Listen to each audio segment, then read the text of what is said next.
السلام علیکم ورحمۃ اللہ وبرکاتہ۔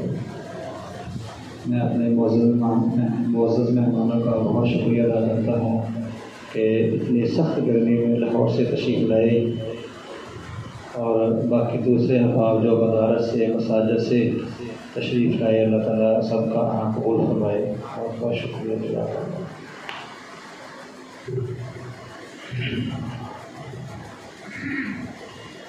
السلام علیکم ورحمۃ اللہ وبرکاتہ۔ الحمد للہ الذی حمدا کثیرا واشکرہ شکرا جزیلا واصلی واسلم علی الہادی البشیر والسراج المنیر، اللهم صل علی محمد وعلی آل محمد کما صلیت علی ابراہیم وعلی آل ابراہیم انک حمید مجید، اللهم بارک علی محمد وعلی آل محمد کما بارکت علی ابراہیم وعلی آل ابراہیم انک حمید مجید۔ رب اشرح لي صدري ويسر لي امري واحلل عقدة من لساني يفقهوا قولي واجعل لي وزيرا من اهلي رب زدني علما رب زدني فهما۔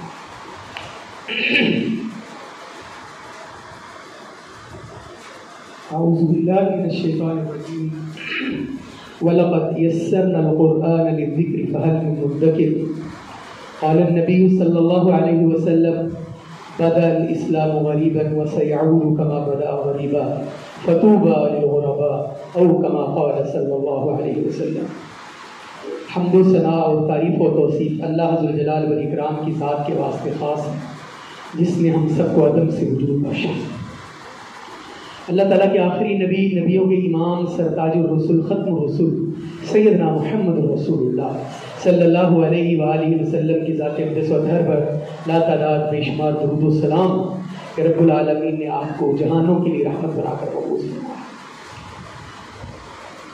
نہایت قابل احترام استاذ الاساتذہ محترم شیخ قاری نصیب اللہ حجازی حافظہ اللہ، اللہ سبحانہ و تعالیٰ آپ کو جزائے خیر دے کہ آپ نے اہل قرآن کو ایک جگہ پر جمع کیا، اور میں آپ تمام معزز اساتذہ کرام کا نہایت دل کی اتھاہ گہرائیوں سے شکر گزار ہوں کہ آپ سخت گرمی کے موسم میں کتاب اللہ کے حوالے سے جو ہماری مجلس ہے اس کے حوالے سے آپ تشریف لے کر آئے، اور اسی طرح پردہ نشین ہماری مائیں، بہنیں، بیٹیاں جو اس قرآن پاک کی ساتھ شوق اور لگن کی وجہ سے تشریف لائی ہیں، ان کو بھی ہم دل کی گہرائیوں سے خوش آمدید کہتے ہیں۔ میرے لیے جو سب سے زیادہ بات حوصلہ دیتی ہے، جو تسلی دیتی ہے، جو دل کو بڑا کر دیتی ہے، وہ یہ ہے کہ میں اس وقت کائنات کے بہترین لوگوں سے مخاطب ہوں۔ یہ میں اپنی جانب سے نہیں کہتا، بلکہ اللہ کے نبی صلی اللہ علیہ وسلم نے فرمایا خیرکم من تعلم القرآن وعلمہ، تم میں سے بہترین وہ شخص ہے جو قرآن سیکھتا اور سکھاتا ہے۔ تو ہماری نسبت بہت تگڑی ہے، ہماری نسبت بہت بڑی ہے کہ اللہ سبحانہ و تعالیٰ نے ہمیں قرآن کا استاد بنا دیا ہے۔ صرف اس جملے کو کبھی تنہائی میں بیٹھ کر سوچیں اور اس کا مزہ لیں کہ اللہ نے ہمارے اوپر کیا مہربانی کی ہے، کتنی کرم نوازی کی ہے، اس کی کتنی عطا ہے، اس کا کتنا کرم ہے کہ اس نے ہمیں اپنی کتاب کو پڑھانے والا بنایا۔ بندے تو اور بھی بہت سارے تھے، انسانوں سے یہ دنیا بھری پڑی ہے، لیکن یہ خوش نصیبی ہمارے حصے میں آئی کہ ہم میں سے کچھ قرآن کے قاری ٹھہرے، کچھ قرآن کے حافظ ٹھہرے، کچھ قرآن کے استاد ٹھہرے، کچھ قرآن کے معلم ٹھہرے۔ تو یہ اپنے تائیں اتنی بڑی بات ہے جو اتنا بڑا دل کر دیتی ہے کہ کمال ہو گیا کہ اتنے لوگوں میں سے ہمارا انتخاب ہوا کہ ہم قرآن کے جو استاد ٹھہرے۔ اور دنیا میں آج تک جس بندے نے بھی قرآن پاک کے ساتھ تعلق جوڑا ہے، اس کو اللہ تعالیٰ نے عزتوں سے دوچار کر دیا ہے۔ اور یہ بھی میرے نبی پاک صلی اللہ علیہ وسلم کا فرمان ہے کہ اللہ سبحانہ و تعالیٰ اس کتاب کے ذریعے لوگوں کو عزت عطا کرتا ہے۔ آپ سارے اس فیلڈ سے تعلق رکھتے ہیں، آپ کا کئی سالوں کا تجربہ ہے۔ ابھی جس طرح بیٹے نے ترجمہ کے ساتھ قرآن پاک پڑھا، ممکن ہے اس نے رٹا ہی مارا،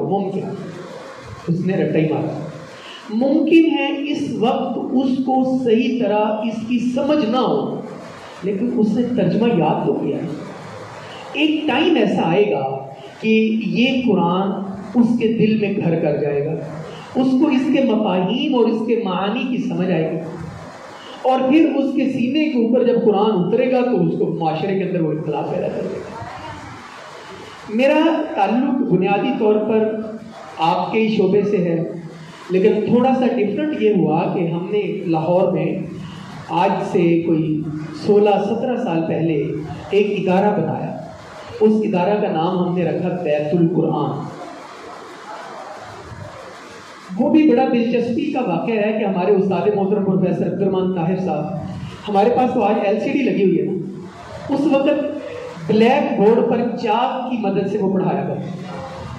آپ کو پتہ ہے جب چاک سے لکھتے ہیں تو چاک کو اڑتا بھی ہے، چہرے پر بھی پڑتا ہے، ناک میں بھی جاتا ہے۔ انہوں نے ایک قرآن پاک کو سمجھانے کا کورس کروایا۔ جب کورس مکمل ہو گیا تو اس میں بہت سے خواتین و حضرات بھی شریک تھے، تو ایک آدمی ان کے پاس آئے، انہوں نے کہا حضرت یہ بڑا زبردست طریقہ تھا جو آپ نے ہمیں پڑھایا، اس کی کوئی کتاب نہیں ہے آپ کے پاس، کوئی نوٹس نہیں اس کے؟ سارے محترم فرمانے لگے کہ یار میں تو استاد آدمی ہوں، مولوی آدمی ہوں، کتاب تو بڑی مشکل ہے، بڑی مہنگی، میں چھپوا نہیں سکتا ہوں، تو بس اسی طرح ہی زبانی نوٹ کر لیں۔ انہوں نے کہا جی آپ اس طرح کریں، اس کی کتاب بنائیں۔ استاد فرمانے لگے کہ یہ تو بڑا مہنگا کام ہے، جتنا بھی مہنگا کام ہے آپ کریں۔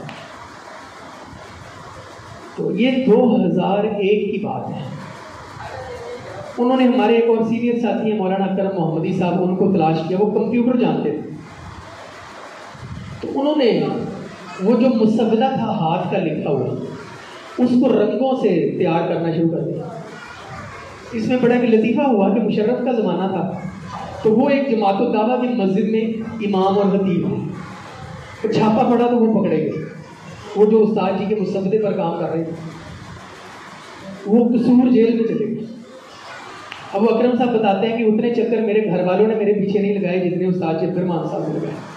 وہ کہتے ہیں یار میرا وہی مسودہ تھا اور میرے پاس کوئی ہے ہی نہیں ہے، تو وہ کہتا ہے جو میں جیل جو چھوٹا میں پھر کٹا باہر گیا، وہ جیل سے رہا ہوئے۔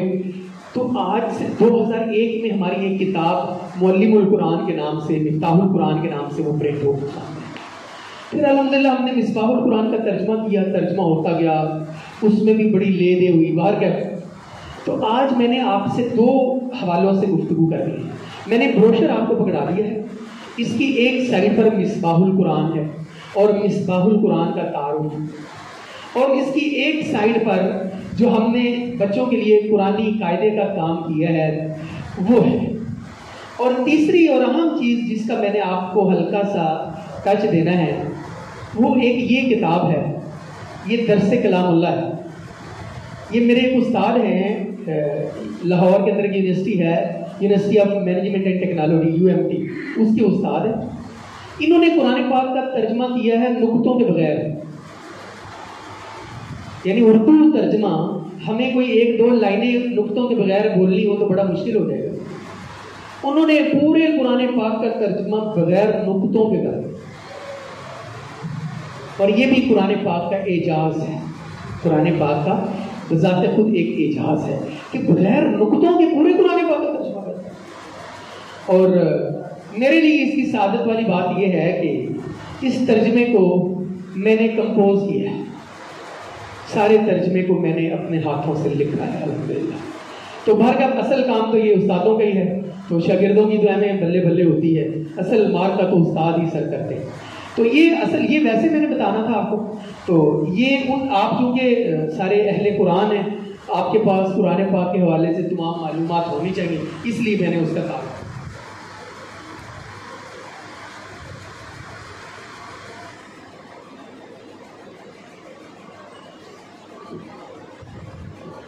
اچھا جی، اب آتے ہیں یہ جو قرآن پاک ہم نے بنایا ہے وہ ہے اصل کیا؟ وہ دیکھیں گے، وہ ہے 3 رنگوں کی مدد سے گرامر کے بغیر صرف علامات کے ذریعے قرآن فہمی کا جدید اور منفرد انداز۔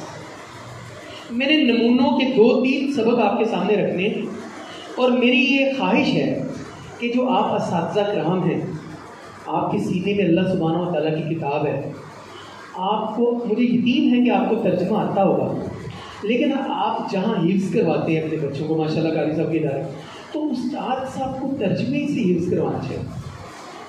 اس کے لیے چونکہ اب ہم نے پہلے دن سے محنت نہیں تھی، ایسی کوئی چیز نہیں تھی، تو ہم نے کوشش کی ہے، وہ بہت سے ہمارے جو اساتذہ ہیں نامی گرامی ان کو پسند آئی ہے۔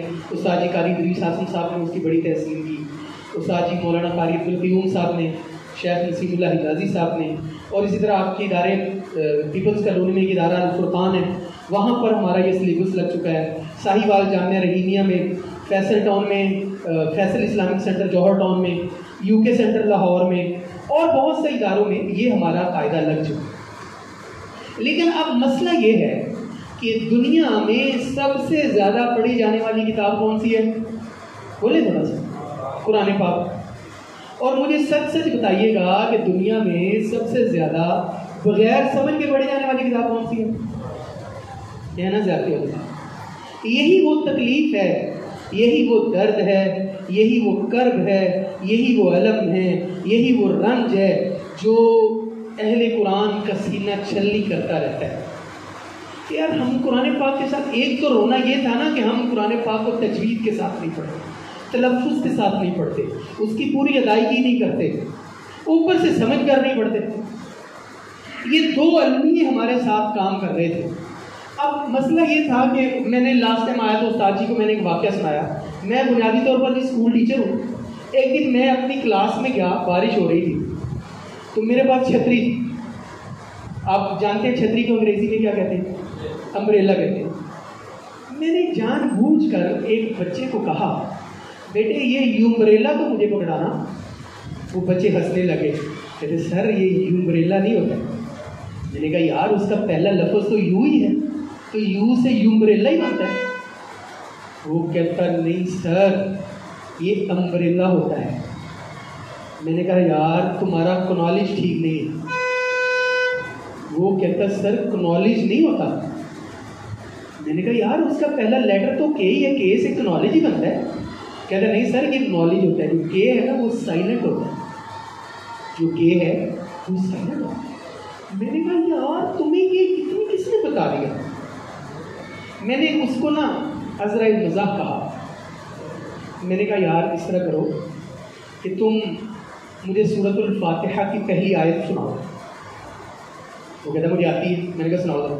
کہتا الحمدللہ، کہتا الحمدللہ۔ میں نے ایک اور بچے کو کہا بیٹا تم کو، کہتا الحمدللہ سر ایسے ہی۔ میں نے 4-5 میں نے کہا یار ایسے نہیں، الحمدللہ نہیں۔ وہ ہمارے ادھر قریب ایک مسجد ہے، آپ جانتے ہیں کہ وہ گنج مغل پورہ میں، ادھر مولانا مانترمان عثمانی صاحب جمعہ پڑھاتے ہیں۔ تو وہ کہتے سر ہمارے جو مولانا صاحب ہیں وہ جب خطبہ دیتے وہ بھی ایسے الحمدللہ کہتے ہیں۔ میں نے کہا یہی تو رونا ہے ہمارا۔ وہ جو بیچتے تھے دوائے دل وہ دکان اپنی بڑھا گئے، وہ جنہوں نے کہنا تھا بیٹے یہ الحمدللہ نہیں ہے یہ الحمدللہ ہے، وہ کوئی بتانے والا نہیں ہے۔ اگر کوئی بتانے کی جرت کر تو کہتے مولوی صاحب قرآن ہی پڑھنا ہے، بلکہ وہ یہ بھی نہیں کہتے، وہ کہتے مولوی صاحب قرآن ہی پڑھنا ہے، جس طرح مرضی قرآن پڑھی جائے گی، تو اسی ہوں سامنے انہیں گرد نہ سناؤ۔ اب مسئلہ کیا ہے کہ ان کو یہ پتہ نہیں ہے کہ یہ کرت نہیں ہے اور یہ قرآن نہیں ہے، یہ ان چیزوں کا ان کو علم نہیں ہے۔ اچھا جن کو علم تھا انہوں نے اپنی طرف سے بتانے کی کوشش کی، لیکن ان کی سنتا ہی کوئی نہیں۔ وہ ٹارگٹ دیتے کہتے قاری صاحب میرے منڈے تو سال ہو گیا تھا کو سپارے جو نے 6 اس کی دے۔ قاری صاحب کہتے میں اس کو تلفظ کے ساتھ پڑھا رہا ہوں، میں اس کو ادائیگی کے ساتھ پڑھا رہا ہوں، میں اس کو مخارج کے ساتھ۔ کہتے قاری صاحب اس کا حرج بڑا ہوا، اس نے اسکول بھی جانا ہے، اسی کہڑا منڈے نے مولوی بنانا ہے، اسی کہڑا۔ ہم قرآن پاک سے محبت کرتے ہیں برکت کے طور پر۔ ہم کہتے کوئی گل نہیں منڈا حافظ ہو جائے گا، حافظ ہو جائے گا۔ حالانکہ ہم تو کبھی بچے کو حافظ نہیں بناتے، ہم تو حافظ بناتے ہیں۔ تو جن کا بچہ ہوتا ہے وہ کہتے نہیں منڈا ساڈا حافظ ہو گیا ماشاء اللہ، ٹھیک ہے، اسی منڈے کو کہڑا عالم بنانا، ٹھیک ہے۔ تو اب ان کو یہ پتہ نہیں یہ آپ کا شعبہ ہے. آپ نے جہاں چھوٹا سا پدا سا بچہ وہ نالج کو نالج نہیں بولنے دیتا, وہ امبریلا کو امبریلا نہیں پڑھنے دیتا, تو یار ہم اتنے گئے گزرے ہیں کہ ہمارے سامنے قرآن پاک کا تلفظ غلط پڑھا جائے, اس کی ادائیگی غلط کی جائے, اس کو مخارج سے نہ پڑھا جائے, اس کو ہیکے لگا لگا کر اس کا تلفظ بگاڑ کر پڑھا جائے. تو نہیں بھائی, ہم اس کو روکیں گے, ہم اس کو روکیں گے اور اپنی پوری توانائی صرف کریں گے. آپ بھی ماشاء اللہ حفظ کراتے قرآن پاک, استاد جی کو بھی. ہمیں بہت سارے لوگوں نے کہا یار اس سے ہوگا کیا, تم کتنے لوگ ہو جو صحیح طرح پڑھتے ہو. تو ہم نے کہا یار یہ جو قربانی کا موسم ہے نا, اس میں سیدنا ابراہیم علیہ السلام کی سیرت کا ایک واقعہ ملتا ہے کہ جب سیدنا ابراہیم علیہ السلام کو آگ میں ڈالا گیا نا, تو آگ میں ڈالنے والے زیادہ تھے. وہاں ایک چڑیا کا کردار ملتا ہے, وہ اپنی چونچ میں پانی ڈال کر اس آگ پر ڈالتی ہے. تو کسی نے چڑیا کو کہا نہیں چڑیے تو پتی سی چڑی ہے, تو تیرے اس چونچ میں ڈالے ہوئے قطرے سے آگ بجھ تھوڑی جائے گی. اس نے کہا مجھے بھی پتہ ہے کہ آگ بجھے گی نہیں, لیکن میں تو صرف اللہ کی بارگاہ میں اپنا نام لکھوانا چاہتی ہوں کہ مالک جب تیرے خلیل کو آگ میں ڈالا گیا تھا تو سارے آگ لگانے والے تھے اور میں آگ بجھانے والی تھی. اہل قرآن معزز اساتذہ کرام, ایسے عالم نے, ایسے دور میں جب لوگوں نے اپنے اپنے اداروں میں, اپنے اسکولوں میں جدید ٹیکنیک استعمال کی ہے, ان کے بچے جدید علوم حاصل کرتے ہیں, ان کے بچے جدید ٹیکنیک سے علم حاصل کرتے ہیں, ان کے کلاس رومز میں ملٹی میڈیا لگے ہوئے ہیں, LCDs لگی ہوئی ہیں, اور وہ اس پر فخر کرتے ہیں کہ ہمارا بچہ انگریزی پڑھ رہا ہے, ہمارا بچہ انگلش میڈیم میں پڑھتا ہے. تو ایسے عالم نے, آپ نے آگے بڑھ کر یہ اعلان کرنا ہے کہ نہیں نہیں نہیں نہیں, اللہ نے ہمارے اوپر یہ ذمہ داری دی ہے اور ہم اس امت کے بہترین لوگ ہیں, ہم قرآن سیکھنے اور سکھانے والے لوگ ہیں. ہاں ہم کوشش کریں گے, ہم اپنے حصے کا کام کریں گے, ہم اپنے حصے کی محنت کریں گے, ہم اپنے حصے کا فوکس کریں گے, ہم اپنی نیشن کو, ہم اپنے بچوں کو قرآن پاک تلفظ کے ساتھ, ادائیگی کے ساتھ, تجوید کے ساتھ, مخارج کے ساتھ اور ترجمہ کے ساتھ قرآن پڑھانے کی کوشش کریں گے. یہ پھر اس میں ہم کامیاب ہوتے ہیں یہ نہیں, یہ اگلی بات. لیکن جب اللہ کی بارگاہ میں جائیں گے تو مجھے پورا یقین ہے کہ جب ہم اس طرح قرآن کی کوشش کر کے اللہ کی بارگاہ میں جائیں گے تو وہاں منظر ہی عجیب ہوگا, وہاں منظر ہی عجیب ہوگا. یہ لوگوں کی باتیں سننے والے, حبس اور گرمی میں بیٹھ کر جھوم جھوم کر پڑھنے اور پڑھانے والے, یہ قرآن پاک کی گننے اور مدوں پہ محنت کرنے والے, یہ اظہار اخفاء اطلاق کے اوپر محنت کرنے والے, اللہ کی قسم اس دن اللہ تمہاری قیمت ڈال دے گا. اس دن اللہ سبحانہ و تعالیٰ تمہارے لیے اعلان ہوگا وَجَزَاهُمْ بِمَا صَبَرُوا جَنَّةً وَحَرِيرًا. اس دن تمہیں کہا جائے گا سلام قولا من رب الرحیم. اس دن تمہیں کہا جائے گا سلام قولا من رب الرحیم. اپنے آپ کو اس دن کے لیے تیار کرے. مجھے اچھی طرح معلوم ہے ہمارے اداروں میں اساتذہ کی تنخواہیں وسائل کم ہونے کی وجہ سے تھوڑی ہوتی ہیں, لیکن آپ اس بات کو بھی کبھی دل میں ملال نہ رکھنا, کبھی دل میں حزن نہ رکھنا, کبھی دل میں یہ خیال نہ آنا. یار لوگ بھی کہتے ہیں اور یہ تھوڑا بڑا اسکولے پڑھتا سی آج کل کی کر رہا ہے, اور میں نے اس کو حافظ بنا دیا, میں نے اس کو قاری بنا لیا. لوگ حیران ہوتے, اچھا تو کام کوئی نہیں کرتا, حالانکہ آپ سب سے عظیم کام کرتے ہیں. آپ کا کام ہی سب سے عظیم ہے.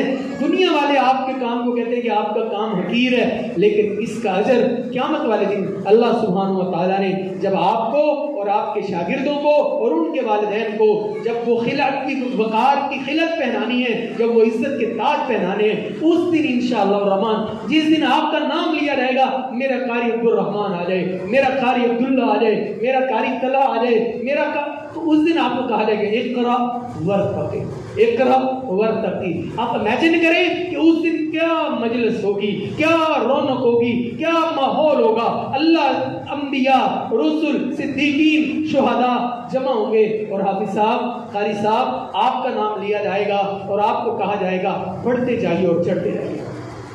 یہ آپ کا وہ مقام ہے جس کا آپ کو ہمیشہ ادراک رکھنا ہے. اللہ کی قسم آپ ایویں کہنے نہیں ہیں, آپ اللہ کے چنے ہوئے لوگ ہیں. اللہ نے آپ کا انتخاب کیا ہے, اللہ سبحانہ و تعالیٰ نے آپ کو چنا ہے. ورنہ قرآن پاک میں تو واضح طور پر موجود ہے لو انزلنا هذا القرآن على جبل لرأيته خاشعا متصدعا من خشية الله. یہ پہاڑوں پر نازل ہوتا تو وہ ریزہ ریزہ ہو جاتے. اللہ نے آپ کو حامل قرآن بنایا. اللہ رب العزت نے آپ کو حامل قرآن بنایا ہے. اور پارہ نمبر 26 کی سورہ نمبر 2 سورہ محمد کی آیت نمبر 2 میں اللہ نے کیا کمال اعلان فرمایا. فرمایا والذین آمنوا وعملوا الصالحات وآمنوا بما نزل على محمد وهو الحق من ربهم.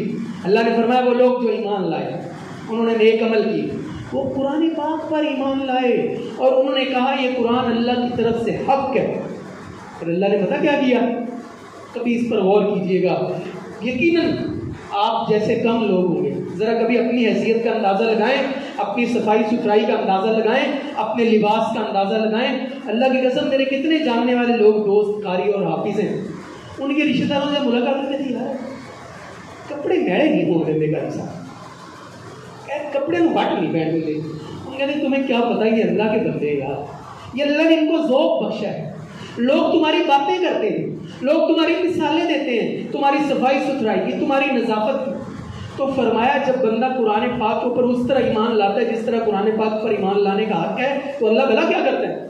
کفر عنہم سیئاتہم. کفر یکفر کا معنی ہوتا ہے مٹانا, ریز کرنا, ریموو کرنا. فرمایا کفر عنہم سیئاتہم, اللہ ان سے ان کی برائیاں دور کر دیتا ہے. وَأَصْلَحَ بَالَهُمْ, اور اللہ ان کے معاملے کی اصلاح کر دیتا ہے.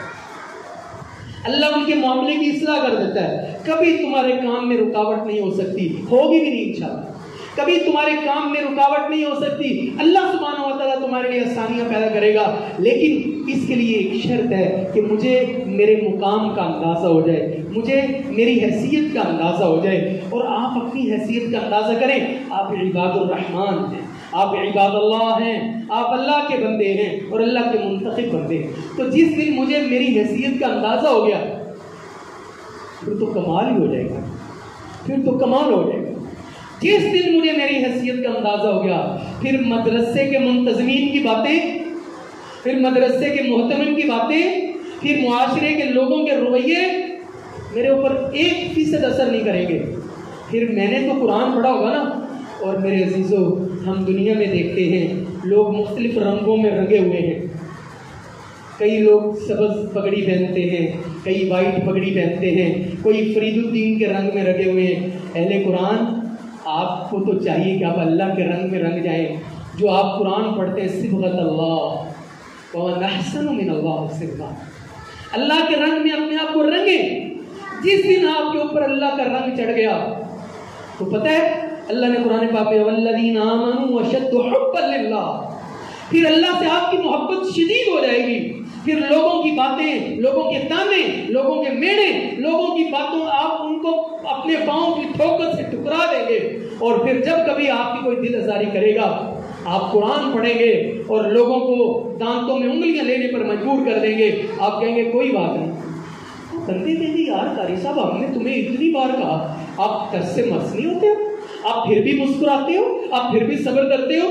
تو آپ انہیں کہنا میں نے قرآن پڑھا تھا, میرے اللہ نے مجھے کہا تھا جب کبھی تمہیں تکلیف پہنچے, جب کبھی تمہیں کوئی آزمائش آئے, جب کبھی تم آزمائے جاؤ, تو اللہ نے قرآن میں کہا تھا یا ایھا الذین آمنوا استعینوا بالصبر بالصبر بالصبر والصلاۃ. جب تمہیں مدد کی ضرورت ہو تو پھر تم صبر سے مدد طلب کرنا, پھر نماز سے مدد طلب کرنا.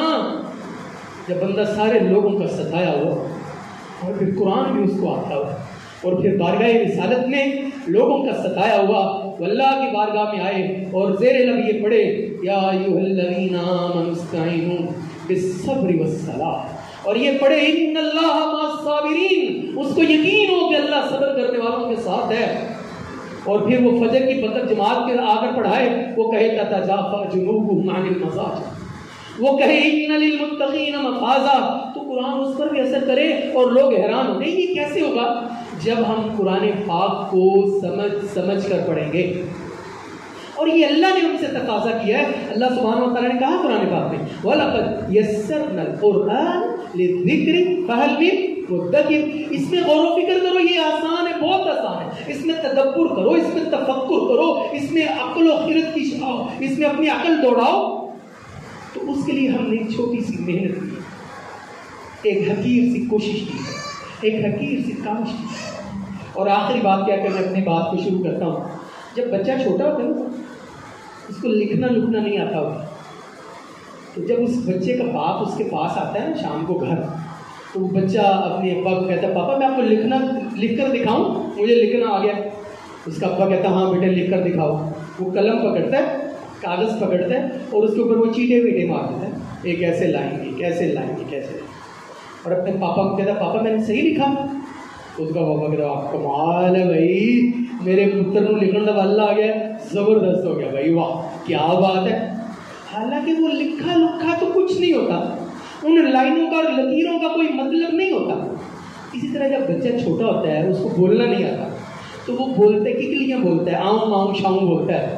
تو جب بندہ گھر آتا ہے تو اس کی بیوی اس کو کہتی ہے آج تارے پتر نے بڑیاں گلاں کی ہیں ماشاء اللہ. وہ کہتا ہے اچھا، وہ بھی اس کی، حالانکہ وہ تو بچے کی وہ بونگیاں ہوتی ہیں نا، وہ تو اس کی اہم باتیں ہوتی ہیں، اس کے کوئی میننگز نہیں ہوتے، لیکن وہ اس کو گلے سے لگاتے کہتا اچھا میرے بچے نے بولنا شروع کر دیا، اچھا میں آپ کو پین لا کر دوں.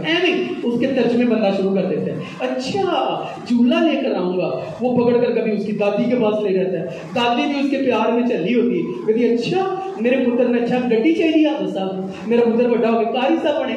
وہ اس کا ترجمہ شروع کر دیتے. یہ کیوں ہوتا ہے؟ وہ ان کو اس کے ساتھ محبت ہوتی ہے، وہ اس کی بے معنی باتوں کو خود ہی معنی دے دیتے ہیں. اہل قرآن معزز اساتذہ کرام، ہماری یہ کوشش بالکل اسی طرح حقیر سی کوشش ہے. ہمارا یہ کام اسی طرح آڑی ترچھی لائنیں ہی سمجھ لیں. ہمارا یہ پڑھانا اسی طرح بچے کی طرح معصومانہ ککلی ہی سمجھ لیں. لیکن ہمارا جو رب ہے نا، اللہ کے نبی صلی اللہ علیہ وسلم نے فرمایا اللہ سبحانہ و تعالیٰ نے محبت کے 100 درجے بنائے اور ان میں سے ایک درجہ اللہ تعالیٰ نے دنیا میں بھیجا جو والدین میں، ماں باپ میں، بہن بھائیوں میں تقسیم ہوا. 99 درجے اللہ کے پاس. اب مجھے بتائیں وہ جس بندے کو ایک حصہ رحمت کا آیا ہے باپ کو، وہ بچے کے چیٹے میٹوں کو سمجھتا ہے، اس کی آؤں ماؤں شاؤں کا ترجمہ خود کر لیتا ہے. یہ بتائیں جب ہم اللہ کی کتاب پر محنت کریں گے اللہ ہمیں کتنی عزت دے گا، اللہ ہمیں کتنا مقام دے گا، اللہ ہمیں کتنی توفیق دے گا. یقیناً اللہ نے دی بھی ہوئی ہے، ہم تو جتنا بھی اس کا شکر کریں. یہ جو اللہ نے ہمارے ذمہ کام لگا نا قرآن کا جو استاد بنایا ہے، تو بس اس میں تھوڑا سا ٹوئسٹ یہ پیدا کرنا ہے کہ اس کو ہم نے سمجھنا ہے. اور میری یہ شدید خواہش ہے کہ آپ میں سے ہر استاد، میں نے اس دن استاد جی سے بھی یہ ریکویسٹ کی تھی کہ سر آپ نے یہ ترجمہ پڑھانا شروع کر دیں، تو سر نے کہا تھا انشاءاللہ میں کوشش کروں. تو آئیے میں آپ کو اس کے نمونے کا ایک سبق پڑھاتا ہوں. مثال کے طور پر اس میں ایک سبق ہے کلمہ اور اس کی اقسام. آپ کے سے جو درس نظامی جن کا بیک گراؤنڈ ہے وہ تو اس بات کو جانتے ہیں. میں ویسے نمونے کے طور پر کوئی پڑھا نہیں رہا ہوں نعوذ باللہ آپ کو، میں صرف آپ اساتذہ کو سبق سنا رہا ہوں. یہ مت کوئی بندہ خیال کرے کہ میں پڑھا رہا ہوں، نہیں، انتہائی معذرت کے ساتھ میں طالب علم ہوں. میں صرف آپ کو ایک اپنا سبق سنا رہا ہوں کہ ہم اس طرح سبق ہم نے پڑھا ہوا ہے. یہ بھی بھائی ایک طریقہ ہے، یہ بھی ایک کوشش ہے، یہ بھی ایک طرح سے کام ہے. تو اس میں دیکھیے ہم نے آپ تو جانتے ہیں کہ زبان سے نکلنے والے ہر بامانہ لفظ کو کلمہ کہتے ہیں، اور پھر کلمہ کی 3 اقسام ہوتی ہیں، اسم، فعل اور حرف. اور آپ یہ بھی جانتے ہیں اسم وہ کلمہ ہوتا ہے جو کسی شخص کا نام ہو، کسی چیز کا نام ہو، کسی جگہ کا نام ہو. مثلا اس کی مثالیں ہیں محمد، الجنت، ناقۃ، کتاب، القلم، بقرۃ وغیرہ. اس کے بعد آپ یہ جانتے ہیں کہ فعل وہ کلمہ ہوتا ہے جس کلمہ سے کسی کام کے ہونے یا کرنے کا پتہ چلے اور اس میں کوئی زمانہ بھی پایا جائے. اس کی مثالیں دیکھ لیں جیسے نصر، یقول، آمن، قال وغیرہ. اس کے بعد ہم نے پڑھا حرف. حرف وہ کلمہ ہوتا ہے جو نہ اسم ہو نہ فعل ہو بلکہ اسم اور فعلوں کو آپس میں ملانے کا کام ہے. ٹوٹل پوری دنیا کی گرامر میں 7 چیزیں ہوتی ہیں. پہلی 3 ہیں اسم، فعل اور حرف. اب آپ کو یہ پتہ ہے اس نام کو کہتے ہیں اور فعل کام کو کہتے ہیں، اور حرف وہ ہوتا ہے جو نہ اسم ہو نہ فعل. اچھا اس کے بعد ہم نے کچھ علامات رکھی، جیسے یہ حرف کی مثالیں آ گئی. اب آپ دیکھیں ہم یہ پڑھاتے ہیں کہ بھائی اسم کی 2 بنیادی علامتیں ہیں. اگر آپ کے سامنے پورا قرآن پاک لکھا جیسے ہم پر حروف کی شناخت کرواتے ہیں، جیسے ہم غنّے کی شناخت کرواتے ہیں، جیسے ہم قلقلہ کی شناخت کرواتے ہیں، جیسے ہم حروف حلقی کی شناخت کرواتے ہیں، اسی طرح ہم نے کہا کہ اسم کی دو بنیادی علامتیں، پہلی علامت اس کی الف لام ہے اور دوسری علامت اس کی تنوین ہے۔ یہ آپ تو جانتے ہیں کہ الف لام ہمیشہ اسم کے شروع میں آتا ہے اور تنوین